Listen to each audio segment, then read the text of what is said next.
Welcome everyone, I'm Roberto and I'm the Senior Programmer at Startspace, as well as the Founder and Director of Changemakers Lab. On behalf of the State Library of Victoria, I would like to acknowledge the traditional lands of all the Victorian Aboriginal clans and their cultural practices and knowledge systems. We recognise that the State Collection holds traditional cultural knowledge belonging to the Indigenous communities in Victoria and around the country. We support communities to protect the integrity of this information gathered from their ancestors in the colonial period. We pay our respects to the elders, past, present, who have handed down the systems of practice to each new generation for millennia. So, thanks everyone for tuning in today, and welcome to our Inventors and Innovators series, where we invite cutting-edge, innovative startup founders to share their ideas, experiences and motivations with our Startspace members, as well as with the wider startup ecosystem.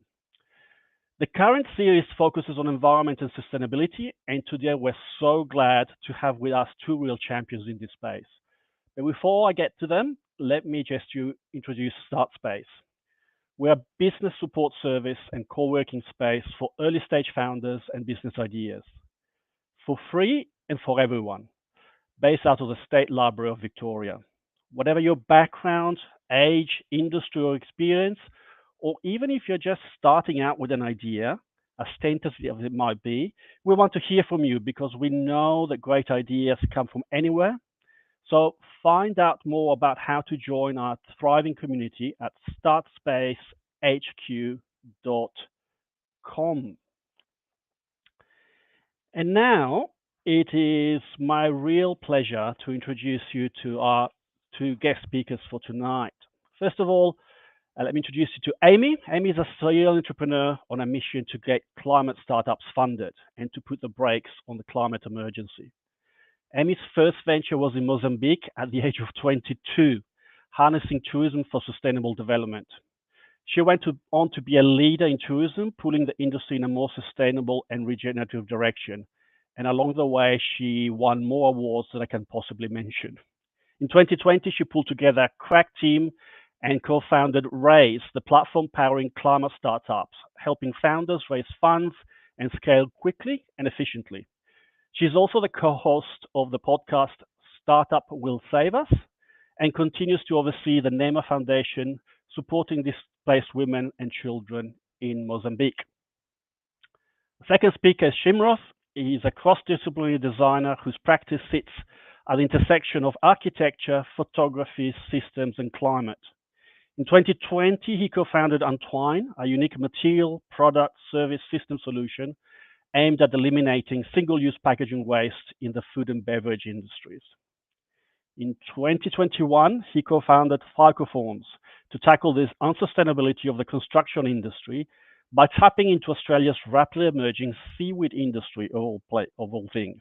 Using circular economy thinking, the Phycoforms product range consists of 100% biodegradable architectural products, which are derived from the residues of harvested brown seaweed and other waste resources. So let's start the conversation. Welcome, Amy. Welcome, Shimroth.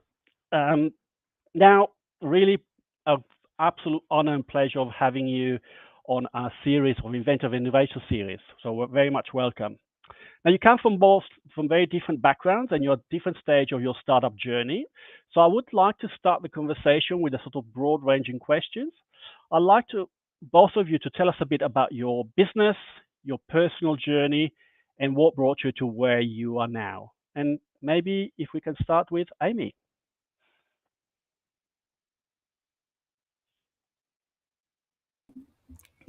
Hi, thank you so much, Roberto. Before I kick off, and it probably makes sense to talk about my personal journey because that led into what we're doing now. But I'd really love to acknowledge the land that I'm in here, I'm in Wadandi Budja, land of the saltwater people in Margaret River. It's a place of huge cultural significance and really rich biodiversity. And the traditional custodians of this land, the Wadandi people, they live by 6 seasons in harmony with the environment. And right now we're in Jilba. So we've got cold, clear days, a bit of sunshine, but a lot of rain too. So we can have all of that in an hour, I think, just like Melbourne. So I'm hoping to stay outside the whole time. So my journey began, as Roberto indicated, when I was pretty young. I was fresh out of a degree in marine biology and itching to use a privilege that I realized that I had to really affect change. And I chose tourism because it felt like it was a great way of engaging communities for sustainable development, as well as use tourism as a vehicle for environmental protection too. So we went off to northern Mozambique, which, if you don't know where it is, forgive you. It's, if you imagine where Madagascar is, it's the top line, and we're right there underneath Tanzania. So we moved out there and built a small boutique resort using entirely local materials and trying to maximize all possible benefits to the local region. And this was back in 2002. It took us quite a while to get started. And the whole, like I said, the whole reason we were there was to use tourism. It's to show the world how tourism could be used to be that catalyst for change. So we ended up working with one community, then 2, then 3, then 4, and ended up working with about 24 communities in the end, with over 60,000 people. Now, before I go into the impact, sort of in the tourism element, the resort that we built, it was beautiful, the most amazing beach you can imagine, 12-kilometer bay, white sand. We had coral reefs, islands, elephants stealing our mangoes. It was idyllic, so beautiful. But the heart and magic of the place was the community. And so often when people came, they might have come for the most amazing diving, but they left being really changed because of the interactions they had with the community. And in the community, our foundation was working, and we were building schools, working in education, health, enterprise, sustainable livelihoods. We helped to set up some marine protected areas, and pretty much covering most of the sustainable development goals. Now, that was sort of the launch pad for me. We lived out there for the majority of a decade, but I was doing work as well alongside that with other hotels, resorts, startups, scale-ups, big corporates, finding ways in which you can create a product that would create change and create maximum impact. Now, fast forward a few years, and we just moved here to Margaret River, and we got a pretty harrowing call that there had been some insurgents attacking the local region in Mozambique. And since then, there's been a full-on civil war, and that was caused by, not caused individually, but a big contributing factor was the fact that they'd found fossil fuels not far away. Now, a few months later, the strongest cyclone, I kid you not, to hit the east coast of Africa arrived on our beach. Now, this is a region that had no precedence for cyclones whatsoever, this region. None in recorded history. Down south, yes, but here, no. So nobody was prepared whatsoever. And like I said, this was the strongest cyclone, and it arrived. You could see the path, and it went just straight through our property. That was all gone. Everything. Boats were found kilometers away. Our place was just razed to the ground. And that whole idea of if we ever had to leave, we wanted Mother Nature to take over. We didn't realize that was going to be tested in literally the course of 24 hours. But far, far, far, far, far worse was the fact that all of the homes were razed to the ground. And this is an area, when we arrived, life expectancy was 37. There was no access to safe drinking water at all when we first arrived. This is a really, really poor area. And they were the least responsible for creating the climate crisis, but now they were feeling the full force of it. Now, over 100,000 homes gone in an instant. And for weeks, the UN helicopters, everyone else was circling. No one was doing anything because there was some unrest in the region. So we were the only ones going in. our team were the only ones going in, getting food in, getting people out. And it was that spun me off in a climate direction, because how can we possibly think about sustainable development, creating change, when we don't address the elephant in the room, which is climate? So sort of off the back of that, we're thinking, well, what on earth can we do? So we knew that there were founders, there were entrepreneurs with these incredible solutions, but they're just not getting them up and running and scaling fast enough. So we thought, well, maybe we can help with this. So we spoke to hundreds of founders, and everybody kept saying the same thing, that it is so hard to raise capital, find the right money, like value aligned. Like, how do you do it? Where do you do it? How do I not spend a year wasted instead of creating value in my business, distracted, trying to raise capital for my startup to scale my solution? So this is where Raaise came in. So as Roberta said, we've got a crack team together. I'm one of 4 co-founders. And we're building Raaise. We only launched earlier this year. We're working with some phenomenal climate startups right now. And we are also developing a great suite of tools for startups to use. Now, this is helping them to get them Raaise ready.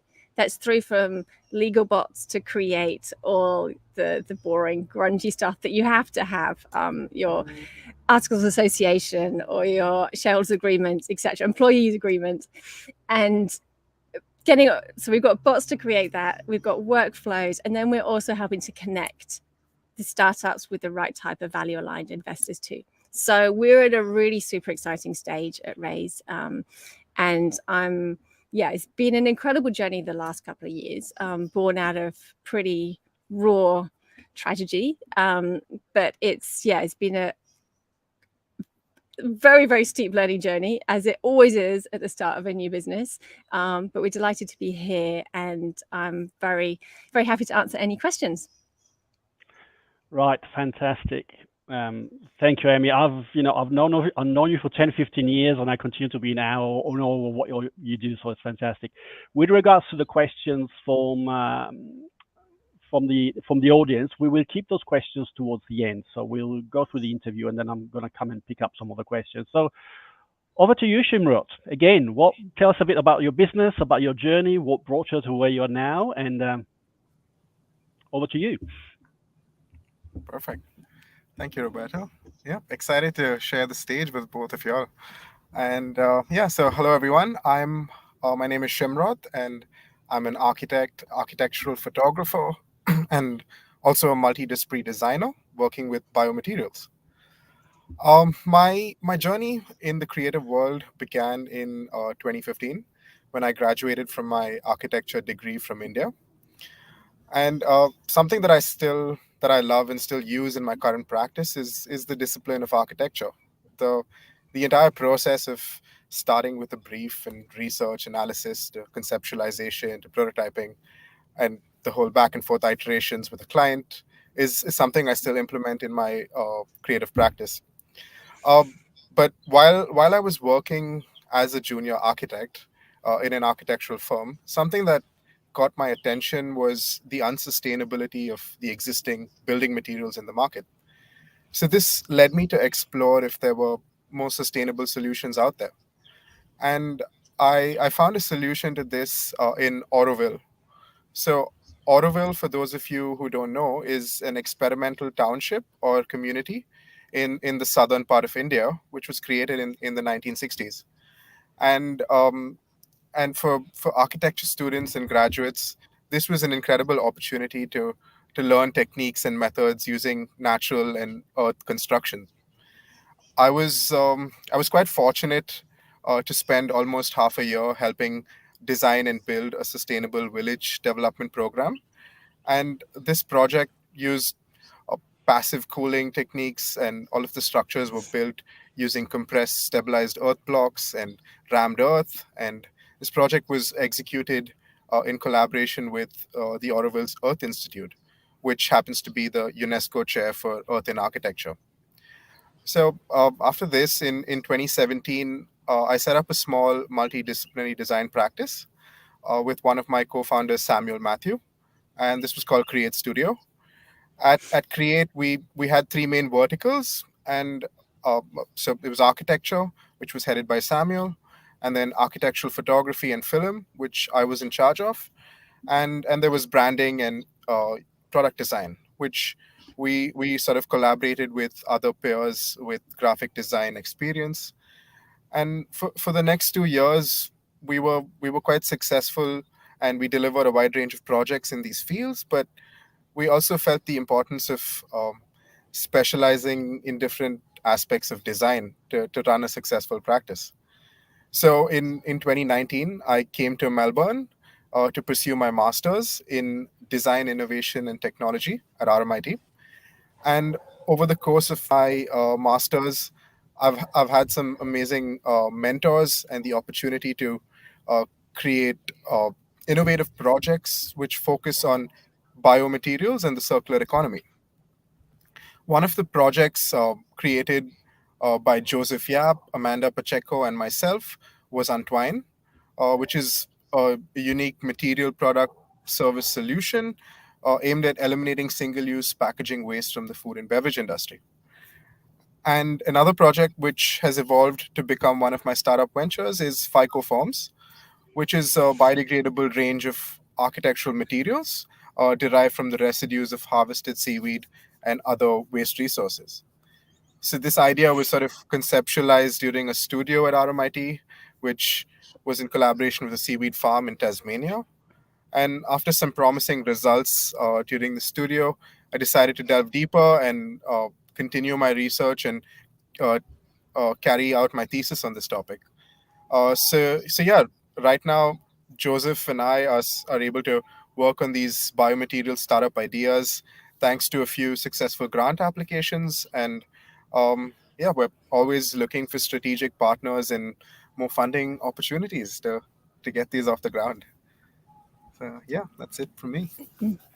Amazing, Shimroth. A shorter journey, but certainly an exciting one and full of early successes, I must say. I mean, I was looking at some of your work beforehand, and it's just again incredible. So congratulations. So I want to go back to Amy, and with more than 10 years of working in the startup world, what do you now wish you knew when you first started off your business? And I'm talking about your first business and onwards. It would have been pretty handy to know there was a cyclone heading that way. Apart from that, it is so hard. I always feel like I could write a book how not to do it this big and how to do it this big. I think one thing, I think that old adage of think what you need, capital, and triple it is quite useful. And because we were in such a remote, crazy location, which was pretty challenging to start off with, we didn't anticipate quite how much capital would need to be able to do that. So there's that side of it. I think there's something to be said for naivety, though. I don't think, in all honesty, I would go back and do it again right now. But at the time, it's like, well, why the hell not? And I think we all kind of need that a bit. So I don't know if I've answered your question. I wish that I had, I don't necessarily wish I'd done more academic work, but I wish that we'd perhaps got a few more business mentors involved who could have helped to steer and guide us and help us to stop making quite so many mistakes. Also, one thing that perhaps is relevant or not for people listening, and it also came up listening to Shimroth, that we learned a lot from the local community. There's so much knowledge in the First Nations, wherever you are in the world. We had, when we were building and designing, we had experts coming in, giving us advice, but actually the local community knew exactly how to build with mud or to build. So I think I would have understood, listened harder to start with, and asked different questions. I think that's a skill, asking the right questions. Yeah, great.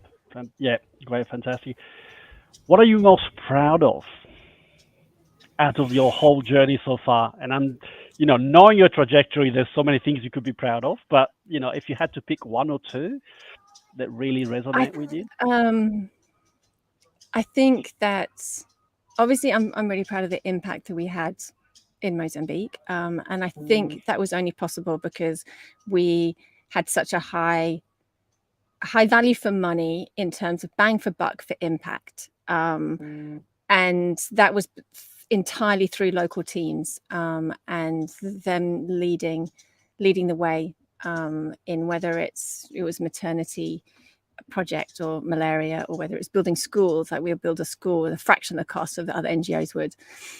So I'm really proud of that, and the fact that it was running it lasted 17 years. That's I'm really proud of, and that it was the last couple of years run entirely with the local workforce.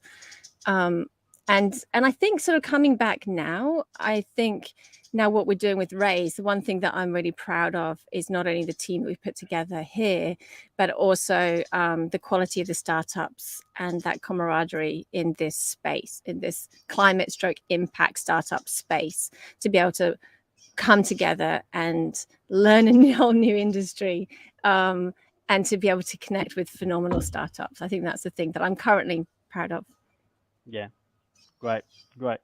And finally, the slightly more difficult question, but any major mistakes or anything you at least wish you have done better? Plenty. I'm talking major now.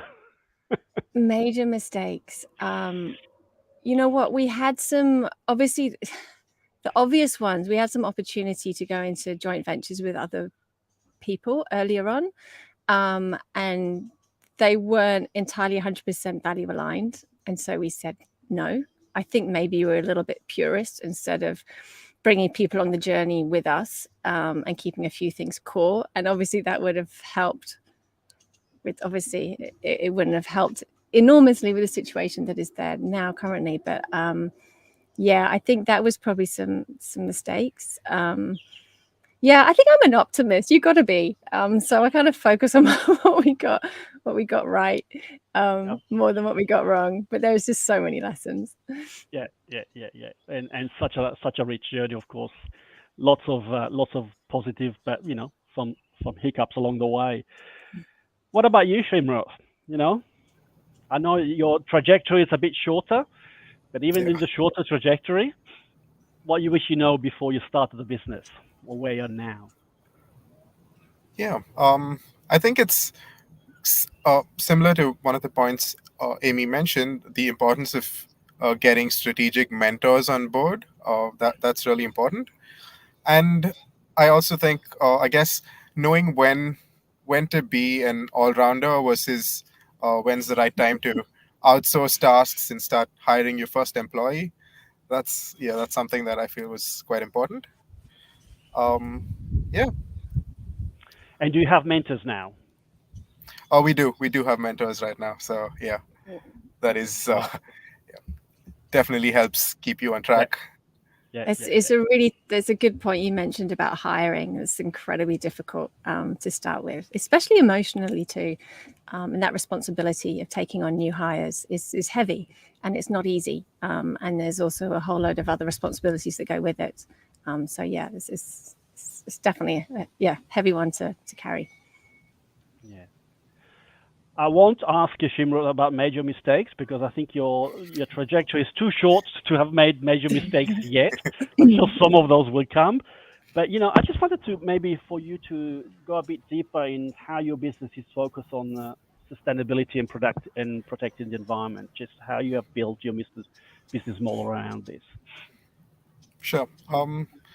So with Untwine, which was the company looking at eliminating single-use packaging waste, we've been focusing on looking at emerging biopolymers like PHAs, and this class of biopolymers are home compostable and they leave no microplastics in the ocean.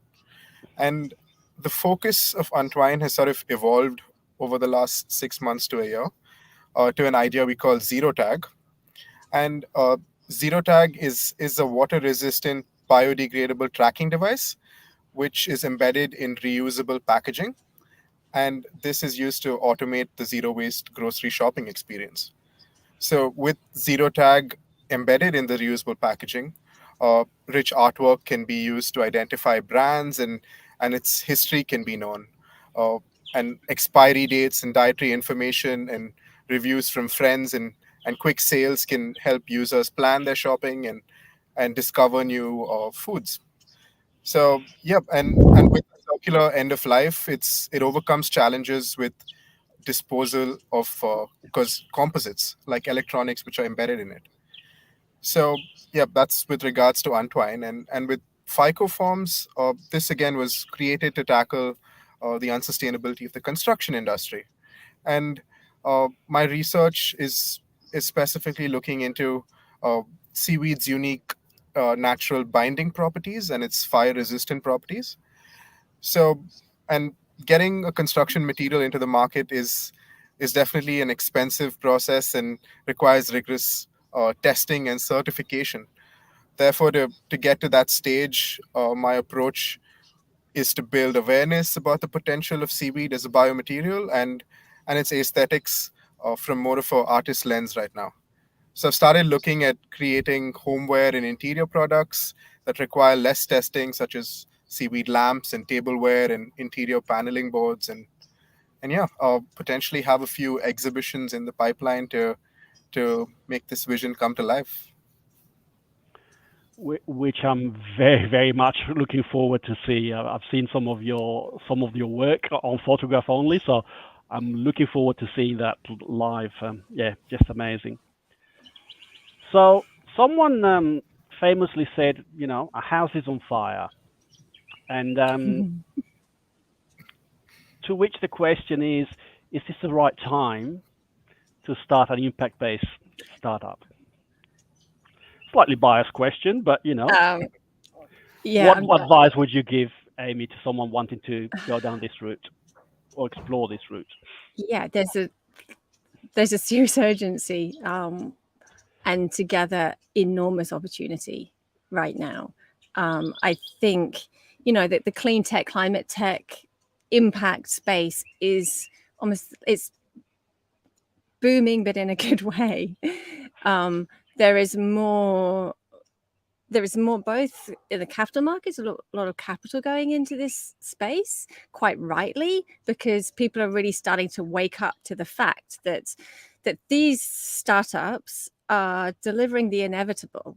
Like we cannot continue on in this course, and people are waking up to both the commercial opportunity as well as the moral obligation to be on the right side of history and to be building the right type of businesses. They're going to create a better future for all of us. So I'm totally biased as well, because I really feel it passionately that now there's never been a better time to be building an impact climate startup social enterprise, because people are waking up to this emergency. They're waking up to the devastation that's going around, and people need to and want to start acting.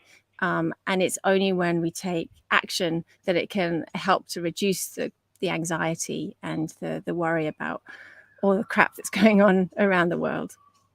So it's the right time. Great. And Shimroth, your perspective on this one, given that you have gone down Yeah, that route just recently, so obviously. yeah, no, most definitely. I think since I'm still starting my journey, I mean, from uh, the overall response I've been hearing from people across various industries is it is the perfect time. Like most organizations are making a lot of efforts to factor in sustainability and circular economy thinking, and yeah, I feel like it's the right time to get impact startups off the ground. Uh, so just an opinion on that. So what kind of understanding or deep understanding you need to have about the science around this to go into the startup place? Because both of you, in a sense, don't come from a background in that area, but both of you obviously are starting to have, well, in one case, early traction success, and in another case, more established success. So what are the skills that you want to bring to the table specifically around this area? It really depends on what your passion, what your idea is. And I think passion goes a hell of a long way. as long as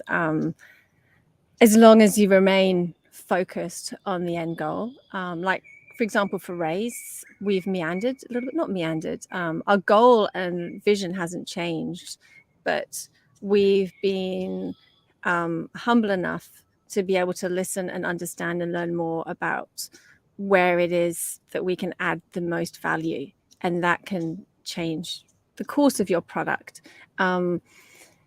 But yeah, I think that skills wise, it's really hard because, again, I come from the background where I just learned by doing, figured out, I guess someone needs to be able to make some beds and clean. I guess that's a housekeeping department. Let's create a housekeeping department. I think there's an awful lot that you can do through intuition and through learning and through YouTube and developing the skills and identifying where you don't have those skills and trying to find the right person who can come and help and support you, either with advice or join the team. So I think perhaps to answer your question, it is identifying your blind spots and finding the right and being surrounded by the right people. Yeah, great. And Shimroth, you came from a background of architecture, so to a certain degree there was an element of expertise, but then how do you complement that with the rest of the skill set that you actually have to rapidly build over the last year or so? Yeah, no, it's definitely a challenge, but I think the master's program that I did was the master's in design, innovation, and technology, and most of my peers from this program all came from different backgrounds. So just the kind of projects that we worked on, everybody sort of brought different skill sets to the table, and this was a really good opportunity to combine forces and create a project that was more holistic in its thinking. So yeah, it started off, I would say that it is important to be able to be an all-rounder and know how to just do things at the start by yourself, but at the same time having the right mentors and hiring the right getting the right guidance to in terms of the science or things like that really helps take your project to the next level. Yeah, fantastic. So the next question I have for you is I'm very interested in a sort of a system approach to entrepreneurship and certainly impact entrepreneurship. And I just wanted to, maybe starting with Amy, ask you, is the wider mainstream startup ecosystem paying enough attention to impact startups, and what could be done better? So I'm not talking about the social impact ecosystem, but the wider mainstream. Are they starting to pay attention? Not enough? What could be improved in the system? Yeah, I think there's plenty of room for improvement. I think it's grabbing a lot of attention because I think some of the bigger raises are coming from the more sustainable products and the sustainable businesses. So I think that's grabbing a lot more attention. I think there's a lot more education that needs to be done in this space generally, in particular around impact, and to be able to see through the greenwashing and really understand what the impact is, how that's measured, and to be able to monitor there. So I think it's definitely moving in the right direction. I think there's still a lot more education needs to be done in this space, especially for sort of investors, for accelerators, incubators, other people in the ecosystem. But I think we're moving in the right direction. Great. From your perspective, Shimroth, you must be at the stage where you're starting to look around for funding, and what do you see when you look around? Yeah, it is quite challenging. I would say not enough is being done. From my perspective at least, impact startups.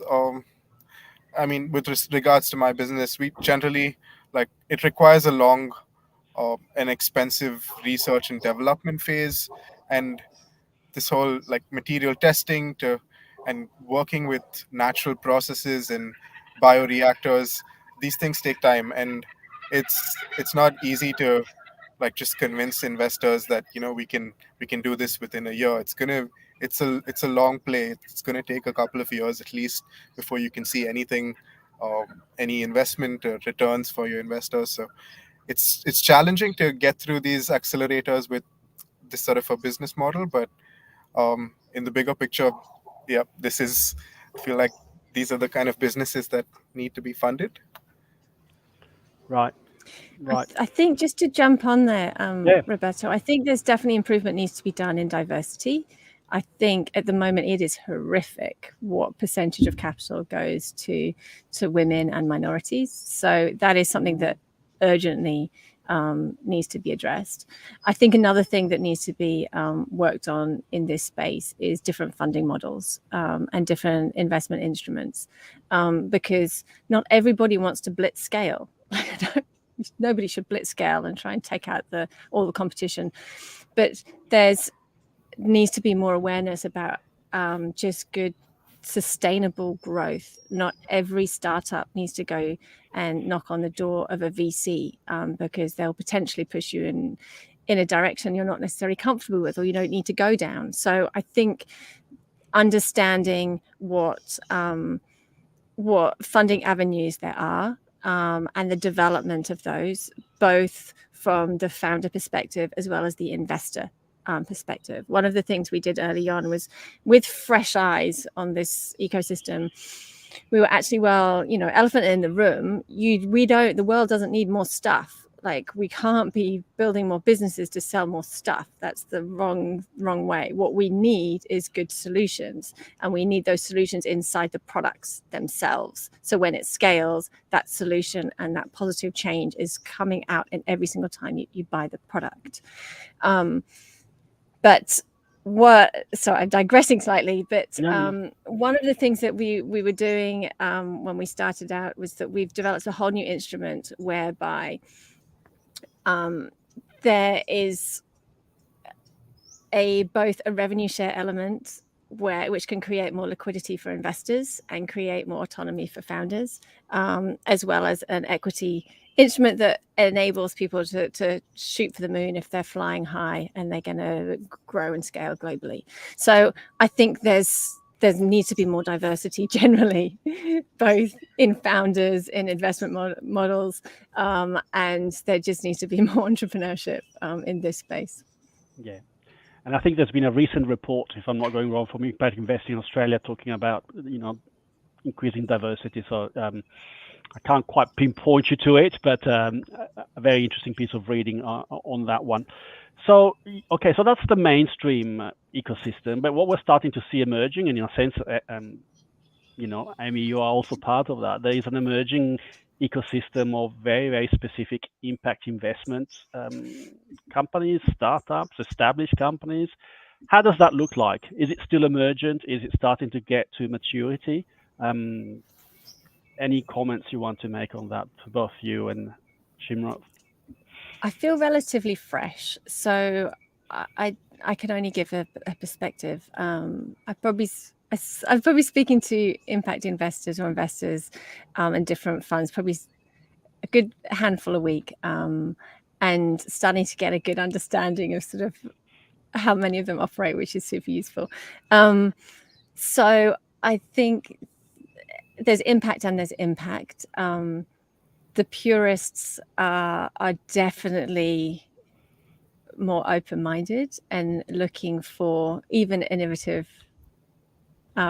business models and investment mechanisms, and they will do an impact screen, and like I say, make sure that impact is embedded 100% in the DNA of the business and the product, and then they'll be doing the commercial screens after that, and there is a bit of give and take, definitely. If the impact's going to be really high, they'll potentially take a little bit more risk. So I'm not sure if I answered your question, but I think I'm really encouraged by the conversations that I'm having, and that there are more funds and more capital going into this space. I think that here in Australia, we're in a really, really good place. I think Yeah, I mean, I'm not an expert in the markets, but over in the States, it's pretty tough right now. I think there seems to be more. There's a bit more activity here to a certain degree, and I think that things are a little bit slower. So it is definitely harder to raise capital right now, but that's going to be improving, and hopefully next year is going to be a lot easier. So one bit of advice, if you can hang on, then do, because it will be getting easier. But I think Australia is quite an interesting place to be raising capital. It's a really good place. So one of our co-founders is in the UK, so we've got one foot firmly over there too. So compared to the UK, it feels a little bit more open. Well, it feels very open and collaborative here. But again, I feel relatively new to the scene, but I'm an optimist. It feels good. Great.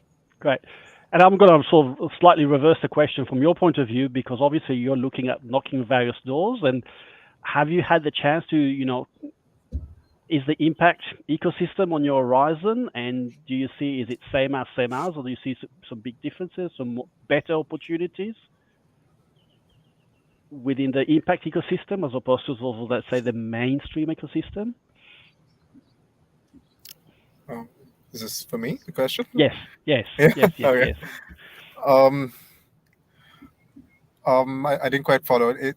Can you repeat So the from the question? point, Sorry. from the point of view of, you're obviously starting potentially to look at where are the sources of fund, and in your scouting for this, have you noticed any differences between sort of like mainstream ecosystem and investment ecosystem and the more sort of impact focused ecosystem?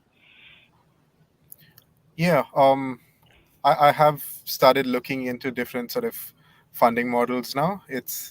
Initially it was, we were just sort of looking at VC funding, things like that. But of late, I've come across a few platforms like Virtual, which we again, like these kind of platforms seem to be supporting more impact and climate sort of focused startups, and of course Raaise as well.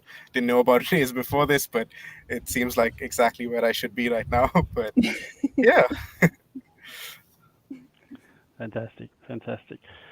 Okay, so before we move to the conversation to answer some questions from the audience, I want you to ask the audience a question, or actually I would like you to say, what's the question you would like to leave the audience thinking about?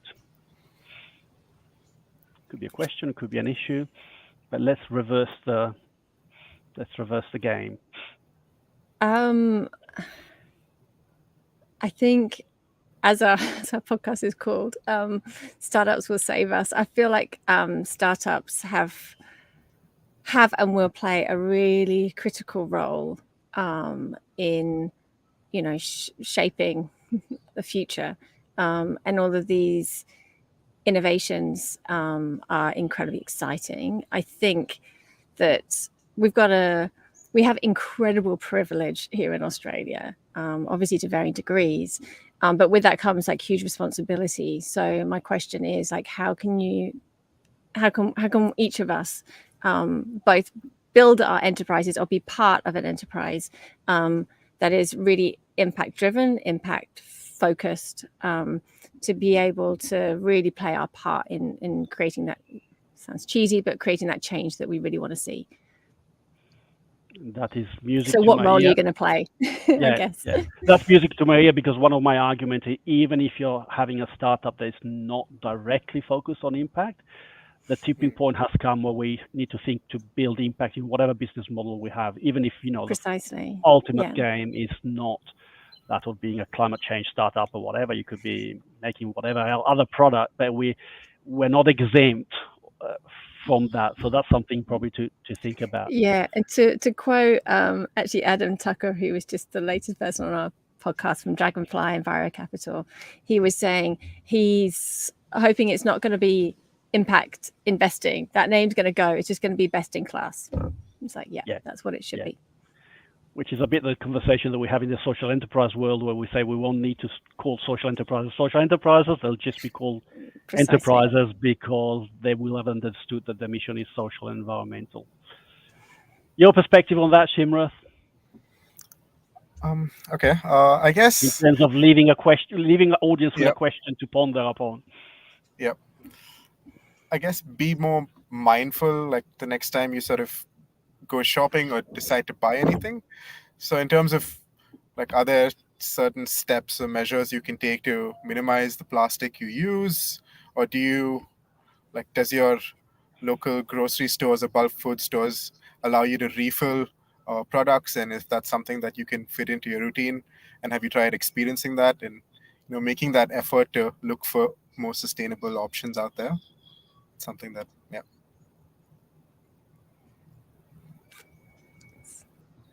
It's a great point. Yeah. Roberto, do we still have you? Screen's frozen. He's frozen, but I'll just add to that. In that within the team, we talk about, actually Ben, my co-founder, talks mainly about, you've got, as a citizen, you can make change. And that's exactly what you're talking about just in your day-to-day consumer lives. And then your career, choosing a career, whether it's you're building a startup or working in a startup or working in a business that is creating positive change. And the first one is, where's your money? Where are you investing your money? Where's your super? What are you doing? How are you investing your money? So it's a really nice way of thinking about it as a citizen, in your work, and then your investments in your money. Yeah, that's a very good point. Yeah. So I think we've lost Roberto. Oh, yes, I'm resurrected, but I have missed the last 30 or 40 seconds of your answer. So that is fine too. So just before we move, one more question. I'm very curious from Amy's point of view. A quick question from Amy's point of view is, how do you measure impact in your business? This is such a loaded question, because there are so many ways you can go down. Like, for one, the likes of B Corp, brilliant, and that really helps you think of all different elements of your business all the way through, your whole life cycle analysis of the product you're creating. You need to know and understand your entire impact. And that's really, really important. I think, though, it's always useful to zoom in on a few metrics that you can measure. And that's got to be really related to your business. It could be, the amount of plastic that you're saving through a packaging product. It could be carbon dioxide emissions captured or reduced. Or so I think zooming in on like 2 or 3, no more than that, metrics, whether it's getting people from disadvantaged backgrounds into work, whatever that could be, just really focus and have that as your North Star, and keep, because obviously you can't manage what you don't measure. So it is really important to keep your eyes on the goal and make sure that North Star, you can measure how you're tracking against it. Yeah, and equally, impact measurement is it's a big beast, as you just said, and it can be scary. It can Really be time consuming, very difficult to track, and whatever. So for someone who's starting out, Shimroth, like you, do you have some thoughts about that, on how you plan to? It's probably maybe a bit early stages yet, but how you have some thoughts about how you plan to, at least at the high level, measure the impact of your business as you move forward? Yeah. With regards to like Phycoforms, definitely something that I've been looking at is the embodied energy of my material with respect to existing materials in the market, and trying to see how I can reduce the amount of energy required to produce this sort of architectural material. And yeah, not too familiar with this space, but we've also just been one of our mentors actually is Ian Wong, and he's one of the founders of Circular Economy Victoria. And yeah, they've been sort of helping us and guiding us through this process, and taking us through a few training sessions around this. So yeah, we're just learning about this, how to actually track it right now. Fantastic. It's really difficult because sometimes, you need to know and understand the overall impact, but when you're really early on, you just need to get going. So you can't get too lost in the weeds, and not to get too over academic. So it's that balancing act to be able to make sure that you're heading in the right direction, and then to add in more layers, and to develop as you go, and not get too distracted by that, and not your goal. Fantastic.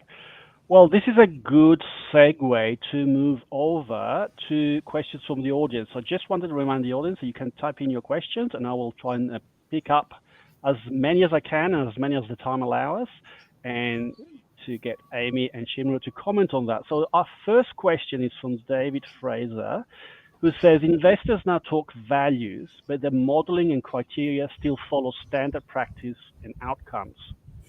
What opportunities do you see for new investment criteria and broader innovative outcomes? And Amy, this is a bit down your alley, but Shimroth, feel free to chip in also on this question. Yeah. I'm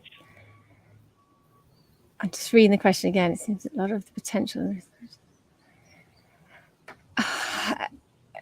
Yeah, like I alluded to before, there's impact investors and impact investors. They're quite different, some of them. And yeah, you can there can be a higher risk tolerance when the impact is high, definitely. And when you've got some, and I think, I'm just seeing David typing now, connections to universities and getting that validation is super important when you develop your product. And so the R&D element is not for the R&D element's sake. It needs to be really entwined with the product and your business as a whole. I'm not sure I'm answering the question, because it seems like there's two elements of it. So I think, risk-wise, it's definitely, there's a slightly higher tolerance, but you need to have shown that you've validated certain elements of your business to be able to be successful in fundraising. Yeah. Any perspective from you, Shimroth, or any contribution there? No, that's absolutely fine. If I may say so, one, I mean, and it might be a little bit off track but in terms of the investment world, there's an interesting trend to starting to move from investing on single startups to investing in ecosystems and investing in outcomes. And so that's a conversation that's starting to happen in the social enterprise world, and it'll be interesting to see if it will spread further. Interesting. Yeah. Still very early experiment, but there's a lot of talk and a lot of work around that area. So maybe it's a conversation, it's a longer conversation to have, who knows, maybe in one of these sessions. Right. Again from David, very sort of aligned to the previous question, but a slightly different angle. Will we see investors taking greater risk with investment like we see in tech investment? It seems to me that a lot of the potential is in research for research's sake and not for profit outcomes. Who's brave to take this one? Sorry, I was half reading this one and pulling the other two together. So Shimroth, I'll see if you can give a more eloquent answer. Sure. See. I mean, I'm hoping investors are going to be taking more risks with and supporting impact-driven startups and not tech startups. That's it's hard to sort of I mean, there's a lot more impact that can be produced in the long run by supporting such sort of startups. So I'm hoping that the investors will take more risks. Even if I'm not the speaker, I mean, I think that we haven't gone yet. We're starting to, but we haven't gone through the cycle of, the tech world has a long history of showing return on investment to investors, and very high return on investment, also very high, internet bubble and whatever. But there is a strong track record, and I don't think that track record is still there in the sort of impact investment in the sort of climate startups and whatever. They're starting to see the potential, but that probably is one of the reasons there might be a bit more risk aversion. Amy, would you agree with that, or not necessarily? Yeah, but there's so many climate tech startups that are flying, and there is more, especially in the UK actually at the moment, there's more and more and more money being pumped into climate tech. So I think that it's, like I said, it's moving in the right direction, and I think that there's more and more appetite for it, and that's only going to grow. Yeah. But what I'm saying, we've only got a handful of years of track record of that, as opposed to much longer track record. Right. Yeah. Simone says, with the climate change bill introduced by the Australian government committing to reducing carbon emission by 43% by 2030, can you see that directive filtering down to the environmental impact startup ecosystem? I think that's inevitable. I think whenever there's policy changes, there's opportunity that springs up, and there's entrepreneurial folk like us that see that they can fulfill that need, and off they go. So definitely, I think I was talking to, so we're part of Energy Lab and talking to fellow cohort and other people, and I think that the sentiment has changed so much in the last couple of months in the ecosystem. I'll be interested to know, Roberto, if you've found the same, that people were feeling a little bit down even just a couple of months ago, and now there's it's starting to feel more buoyant. So yeah, I think that it is starting to filter down. Obviously things take a bit of time, but yeah, I think they're bubbling down or bubbling up, whichever way you want to look at it. Roberto, what do you think about that? I'll pass on that one because I'm not sure, to be honest. I'm not quite sure. But we have another question from another David that says, in finding a startup direction, should your focus be on impact we want to make first, or the business, and then introduce how we impact? And this is a classical dilemma, or a classical tension, which is probably worth exploring. I think, there's, I guess, jumping to an idea without really doing enough market research and understanding what existing products are there in the market is sort of like a mistake generally some startups make. So yes, I think. I don't know if I answered the question, but I think so often the two actually go hand in hand, because if there's the potential to scale an impact, there's a potential to scale a business if you've got the right business model. So if you're wanting to deliver an impact and you just can't find the right business model, well, perhaps it's not a business model that you're after. Perhaps it's a not-for-profit, or perhaps it's a different form of social enterprise. So I think anyway, maybe Roberto, what's your opinion on that? My feeling is that you're going to make your life much easier if you actually build impact. So the question was for startups, so early stage startup, and you're going to make your life much easier in terms of strategic direction if you build the impact straight away in the business model. Because if it's an afterthought, first of all, it won't be building a business model. Yeah. It'll be something like, if and when we make profit, we might donate something somewhere. And that's, it's great. It's fantastic, but it's not the impact is not embedded. It's not baked in the business model. And what you want to do is really bake the two things together. Now, there's a different angle for that. They're saying, okay, the tension that we see also in social startups and whatever is too much emphasis on social and too little emphasis on business the other way around. And those have to go really in parallel. You need to have both level of expertise, and they have to go hand in hand. But certainly building the impact straight away I hear often discussions with B Labs, and people that go through the process of B Lab certification, when they start either an impact business or a social enterprise, they find the process much easier. It's not an easy process; it's a demanding process, Yep. but they're finding much easier. Companies that try to retrofit the impact, they find it much harder to go to the B Corp certification because they have Absolutely. there's a bit of a substantial upheaval in the business model to fit in the impact.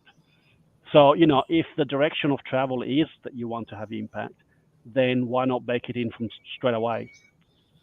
If anything else, not anything else, importantly, it also makes good storytelling for your investors. You have a serious story to tell. You read my mind exactly. Like if you're going to be able to grow your startup, you need to be able to tell the story. And when your story is led by the impact, then it becomes a hell of a lot more compelling, especially in this climate. Yeah, wonderful. I'm reading another question from Simone. What can new founders do to give them the best chance when they're ready to seek funding? How to get ducks in a row to prepare for this? Whew.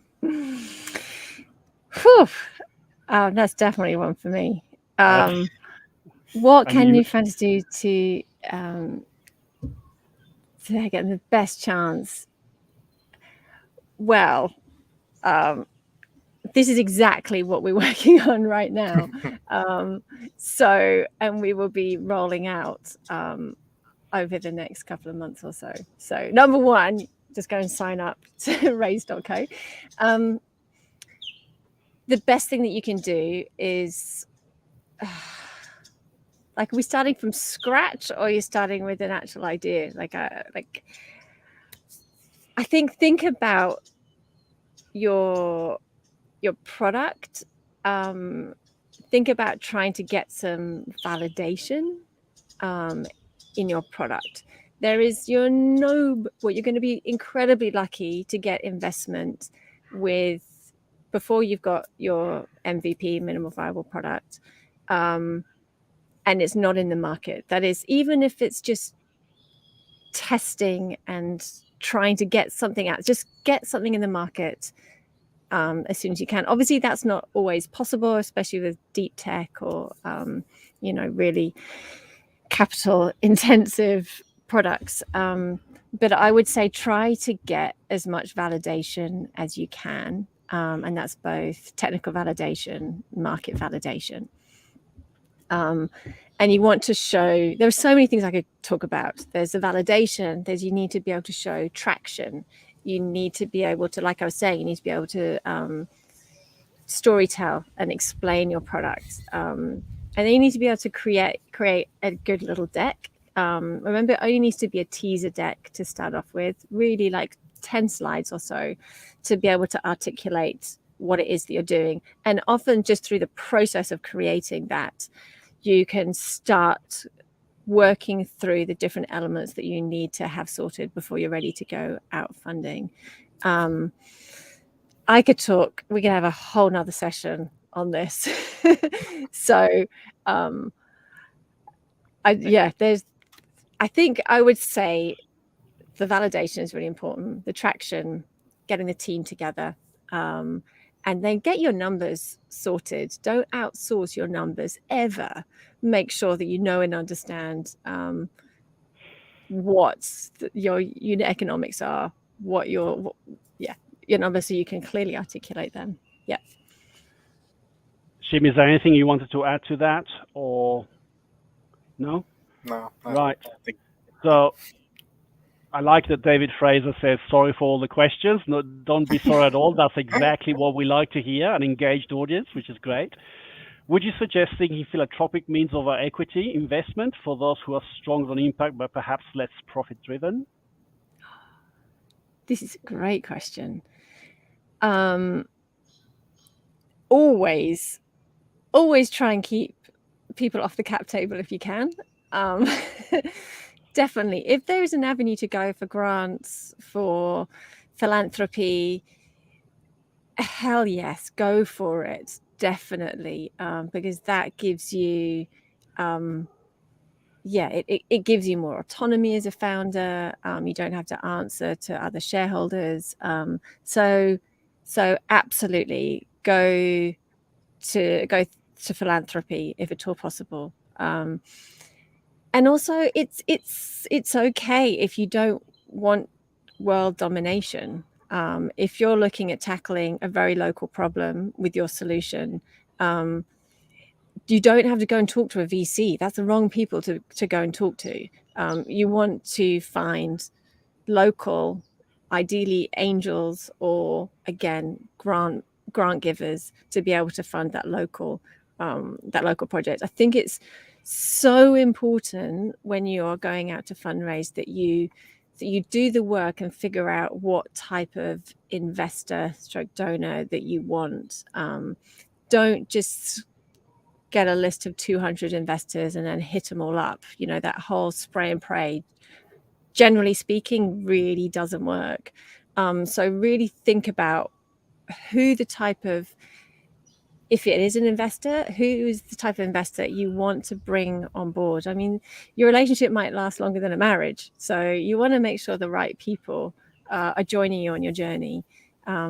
So yes, I would always encourage people to push any investors and bring them onto your cap table as shareholders.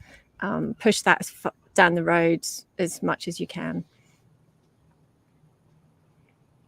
Wonderful. We're moving away from the Davids now, and we have a question from Jerry, who says NGOs and non-profits for environmental restoration rely on grants funding from government and government-affiliated institutions.